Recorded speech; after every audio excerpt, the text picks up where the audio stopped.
prêchant le royaume de Dieu et enseignant les choses qui regardent le Seigneur Jésus-Christ avec toute hardiesse, sans empêchement. Acte 38-31. Je voudrais que vous examiniez plus particulièrement la dernière partie de ce verset. Pas un homme ne l'empêchait. La vie chrétienne peut être comparée à une course de haies ou d'obstacles. C'est un sport que nous avons tous pratiqué à l'école. Ceux qui participent à la course doivent sauter différentes haies, sans renverser la haie ou la barrière. C'est ainsi que le coureur remporte le prix. Les obstacles sont souvent constitués par un mur, quelquefois des tables, des chaises, des flaques de boue ou d'autres choses difficiles à sauter. Alors que je lisais ces 28 chapitres du livre des Actes, il me semblait voir au moins 28 haies que nous devons franchir en tant que serviteurs de Dieu. Et comment le Saint-Esprit agissait merveilleusement et parfaitement à travers les serviteurs de Dieu en différents endroits, en surmontant chacune de ces haies sans empêchement.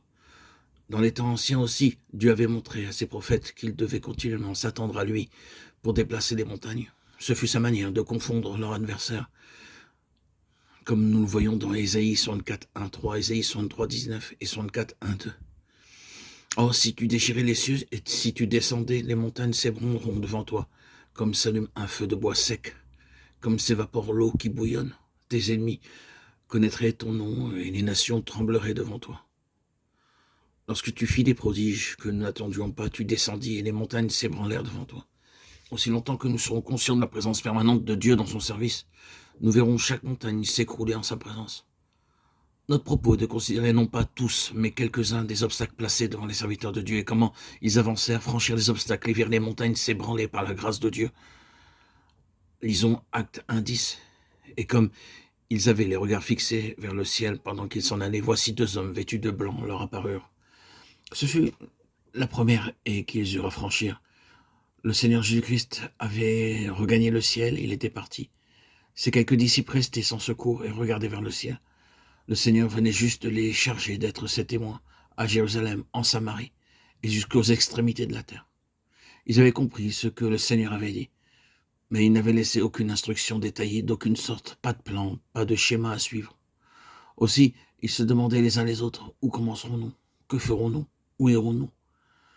Il aurait pu leur laisser quelques indications par lesquelles il aurait su immédiatement tant de jours à Jérusalem, tant de jours en Samarie. Mais il s'en alla simplement sans leur laisser aucun plan. La seule chose qu'il leur avait dit de faire était d'attendre à Jérusalem que la puissance du Saint-Esprit descendît sur eux. Numériquement, ils étaient très peu, ce fut un gros problème.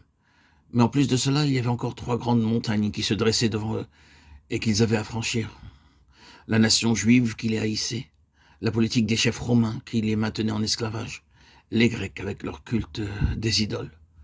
Toutes les fois que nous recevons un message de Dieu ou un fardeau sous une forme ou sous une autre, la première question que nous posons est comment commencer? Vous pouvez aussi avoir le sentiment que c'est une très lourde responsabilité et que notre cas est différent. Nous trouvons ce peuple trop dur, nous sommes troublés, nous ne savons pas comment faire. Nous aimerions donc quelques indications claires.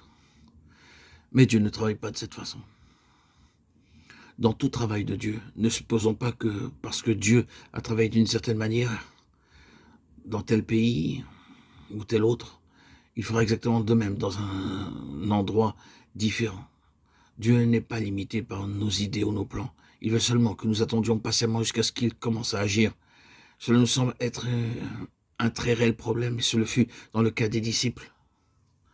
2 hommes vêtus de blanc leur apparurent et dirent « Hommes galiléens, pourquoi vous arrêtez-vous à regarder au ciel? Ce Jésus qui a été enlevé au ciel du milieu de vous viendra de la même manière que vous l'avez vu allant au ciel. » Ils étaient si troublés qu'ils soient partis, que leur Seigneur Jésus soit parti. Ils savaient parfaitement que le Seigneur Jésus-Christ reviendrait, et ils devaient simplement le croire et attendre. Que ce soit longtemps ou pas, ce n'était pas leur affaire. Ils devaient aller et attendre, comme cela leur avait été demandé, et autant marqué par Dieu. Il leur dirait lui-même alors ce qu'il ferait ensuite. Avant tout, nous devons apprendre à attendre le temps de Dieu. Nous devons attendre patiemment, car Dieu a un moment pour chaque travail, et il travaille selon son propre temps. Nous ne devons pas bouger jusqu'à ce que nous avons reçu clairement du Seigneur l'ordre de marcher, et certainement pas l'ordre des hommes. Lorsque le travail commença dans le nord, nous n'avons suivi aucun plan personnel. Nous n'avions pas reçu d'itinéraire, nous disant que nous devions d'abord aller évangéliser le sud, puis le nord, et ensuite le centre du pays.